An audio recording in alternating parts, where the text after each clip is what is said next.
Halo, selamat pagi anak-anak. Apa kabar kalian hari ini? Semoga kalian tetap dalam keadaan sehat, semangat, dan dalam lindungan Tuhan. Hari ini kita akan kembali melanjutkan materi pembelajaran kita pada bab 2 mengenai teks cerita sejarah. Ya, materi kita hari ini adalah unsur intrinsik dan ekstrinsik dalam novel sejarah. Masih bersama saya, Dewi Rosintauli. Pada pembahasan kita sebelumnya, kita sudah membahas tentang makna kias yang terkandung pada teks cerita sejarah atau novel sejarah. Nah, hari ini kita akan mengulas unsur intrinsik dan ekstrinsik dalam teks cerita sejarah. A. Unsur intrinsik. Apa yang dimaksud dengan unsur intrinsik? Ya, tentu kamu masih ingat pembelajaran kita sebelumnya tentang unsur intrinsik pada penulisan cerpen di kelas 11. Nah, sama seperti penulisan cerpen, penulisan novel sejarah juga memiliki unsur intrinsik. Apa yang dimaksud dengan unsur intrinsik?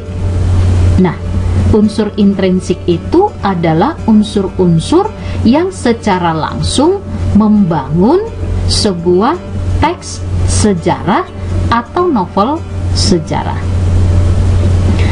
Lalu, apa saja yang termasuk unsur intrinsik? Ya, kita tentu masih ingat pembahasan kita tentang materi penulisan cerpen. Nah, dalam penulisan cerpen dan penulisan novel tidak terlalu mengalami perbedaan karena unsur intrinsiknya juga sama, yaitu ada tema. Apa itu tema? Tema adalah ide pokok sebuah cerita.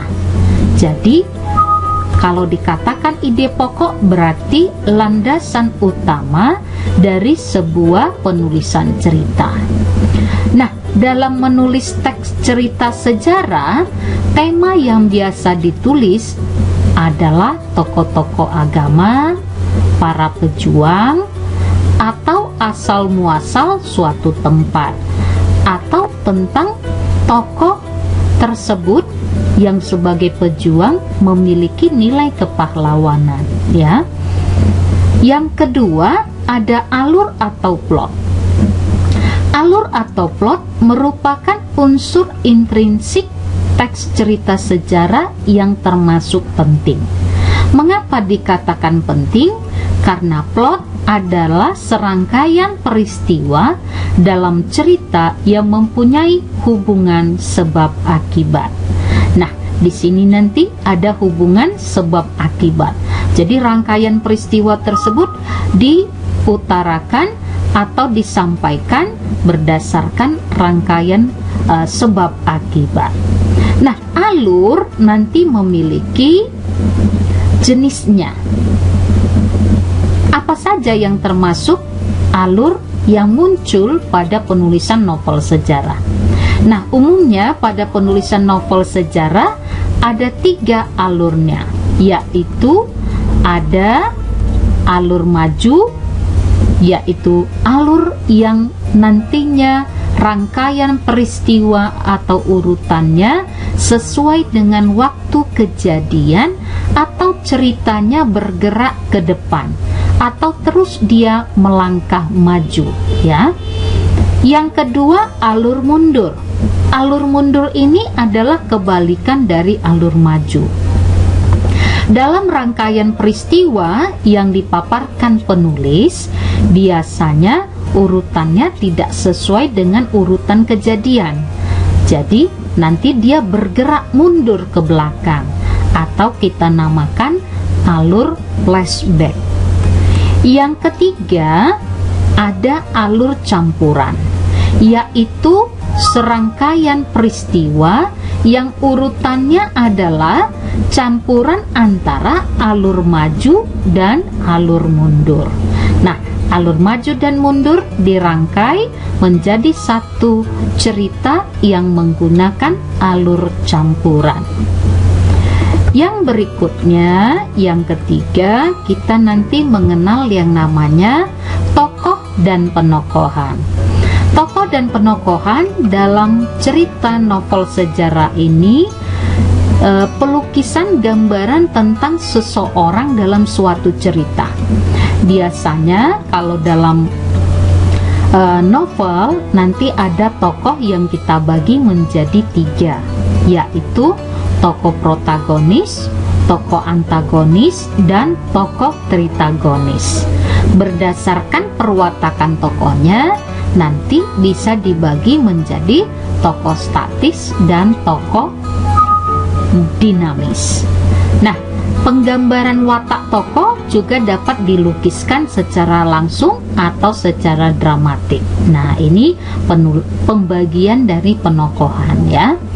Yang keempat, sudut pandang. Pada penulisan sudut pandang nanti yang sering digunakan pada penulisan novel sejarah ini adalah sudut pandang orang ketiga, yaitu sudut pandang sebagai pengarang, sebagai penceritanya ya. Kita lanjut. Unsur intrinsik yang kelima ada latar. Nah, latar nanti meliputi 3 bagian, yaitu latar tempat, latar waktu, dan latar suasana. Apakah suasana senang, menegangkan, gembira, atau sedih, marah, dan sebagainya. Nah, latar ini memiliki peranan penting yang perlu diperhatikan penulis. Unsur berikutnya ada amanat. Nah, amanat adalah pesan tertentu yang ingin disampaikan seorang pengarang. Dalam penyampaian amanat atau pesan dapat dilakukan dengan 2 cara, yaitu bisa secara langsung atau kita sebut nanti dengan eksplisit. Pengertian eksplisit berdasarkan Kamus Besar Bahasa Indonesia, kita nanti dapat mengartikannya sebagai gamblang, tegas, terus terang, tidak terbelit-belit atau tidak berbelit-belit, tersurat atau tertulis, atau dengan kata lain ada di dalam cerita ya. Inilah yang nanti kita namakan dengan eksplisit. Jadi dia tertulis secara langsung pada novel sejarah tersebut. Yang kedua atau B, amanat juga dapat dilakukan secara tidak langsung atau dinamakan dengan implisit. Pengertian implisit berdasarkan Kamus Besar Bahasa Indonesia berarti tersirat, termasuk, atau terkandung halus, atau dengan kata lain tidak dituliskan dalam cerita tapi tersirat. Nah, itulah makna dari implisit tadi. Ini kita namakan jika dia tidak tertulis, maka dia amanatnya secara implisit. Yang ketujuh ada gaya bahasa atau majas.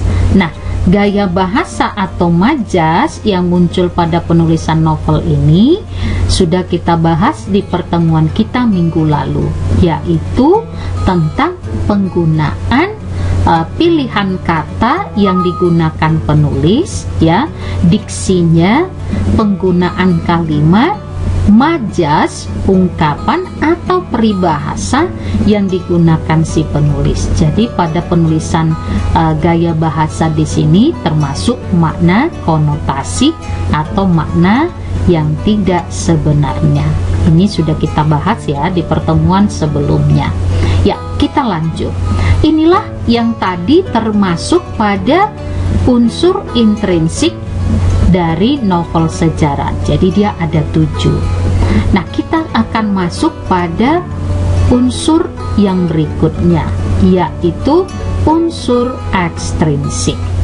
Apa yang dimaksud dengan unsur ekstrinsik? Ya, di sini udah Ibu tampilkan.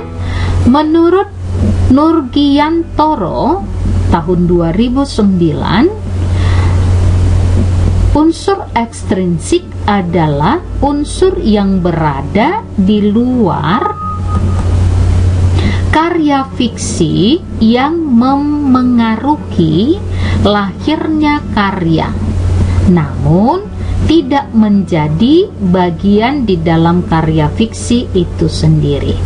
Artinya bagaimana? Nah, dia tidak secara langsung ada dalam cerita.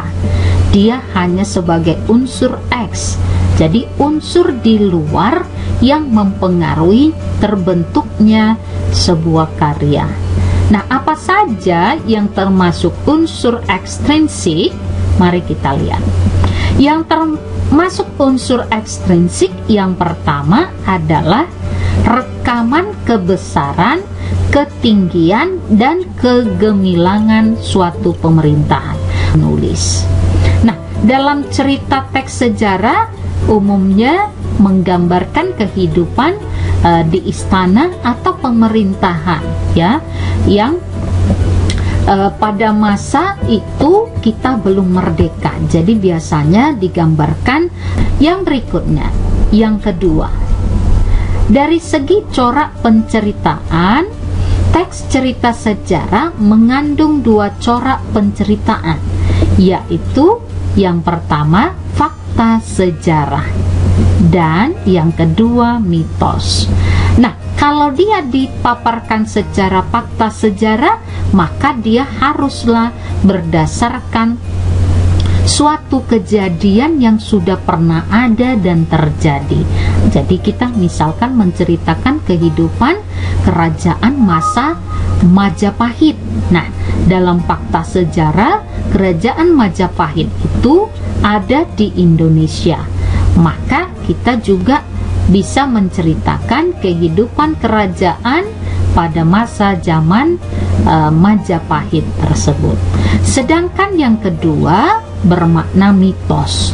Nah, kalau mitos berarti dia sesuatu yang belum dibuktikan kebenarannya. Artinya di sini masih berdasarkan kepercayaan suatu masyarakat atau penduduk pada masa itu. Nah, ini biasanya penulisannya dalam teks cerita sejarah yang berkaitan dengan fiksi legenda, ya. Jadi legenda terbentuknya Danau Toba. Nah, maka nanti di sini mitosnya apa? Maka ini landasannya adalah cerita yang dilakukan tersebut berdasarkan mitosnya.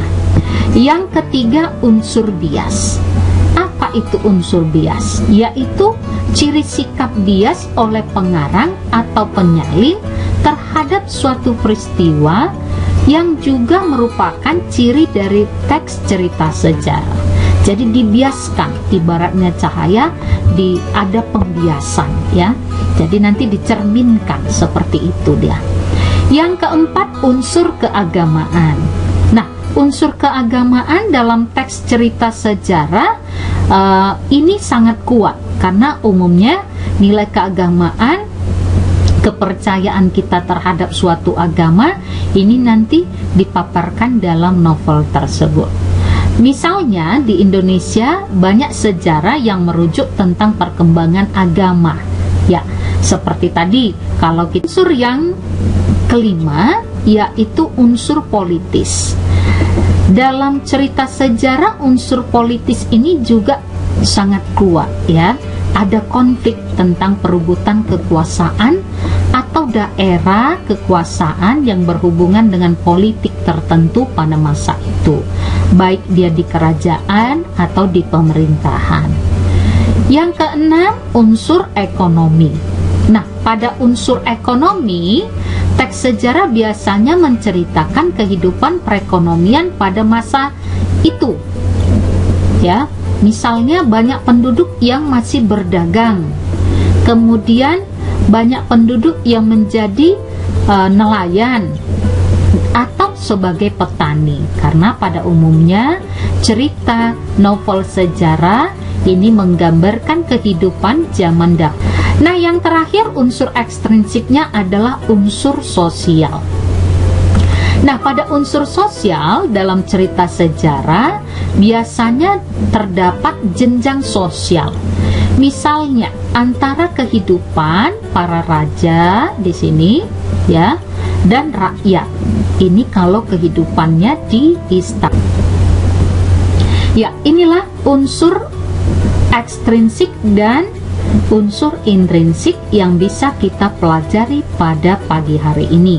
Ada 7 unsur intrinsik pada penulisan novel sejarah dan ada 7 unsur yang mempengaruhi unsur ekstrinsik pada penulisan novel sejarah.